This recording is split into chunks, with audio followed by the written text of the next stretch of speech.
radovednih 5, družba 4. razred, stran 5.5, šege in navade.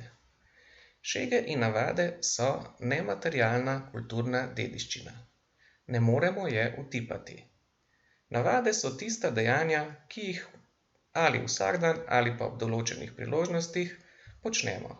Navada je na primer umivanje rok pred jedjo ali pa umivanje zob zjutraj in zvečer.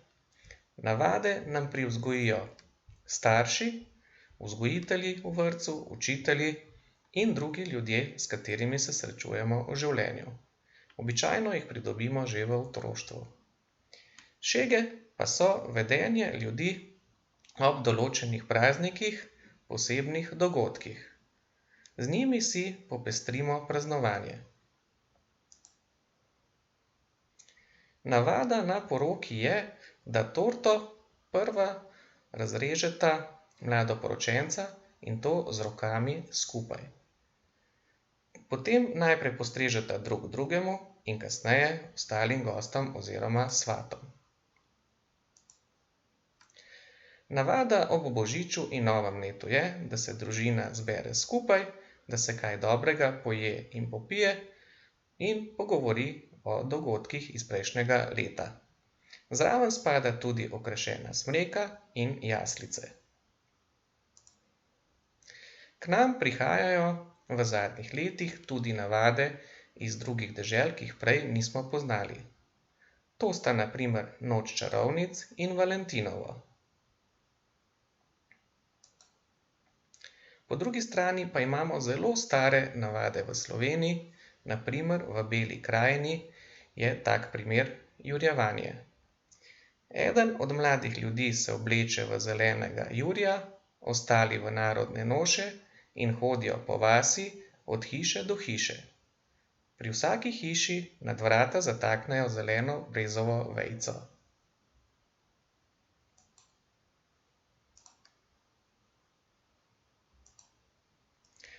V Ptuju pa je zelo znano pustovanje, in sicer kurentovanje.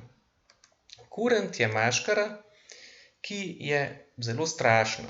Ima rogove, oblečen je v ovčji kožuh in okoli pasu verigo, na kateri visijo kravji zvonci.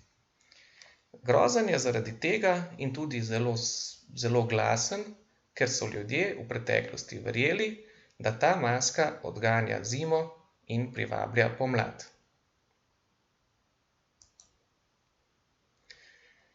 Eden od zanimivih praznikov je tudi Gregorjevo, ki ga praznujemo 12. marec. Pravijo, da se takrat ptički ženijo. Gregorjevo bi bilo neke vrste Valentinovo s bogato slovensko preteklostjo ali tradicijo. Dan mrtvih ali vsi sveti ali dan spomina na mrtve praznujemo 1. novembra. Takrat se s svečami, z rožami na grobovih spomnimo naših ljudi, ki jih več ni znanih. Šege in navade pa se pojavljajo tudi v drugih delih življenja. Tako je na primer navada, da se po motoristični ali avtomobilistični ali formulah tekmah zmagovalci pošpricajo med seboj s šampanjcem. Tako proslavijo svoj uspeh.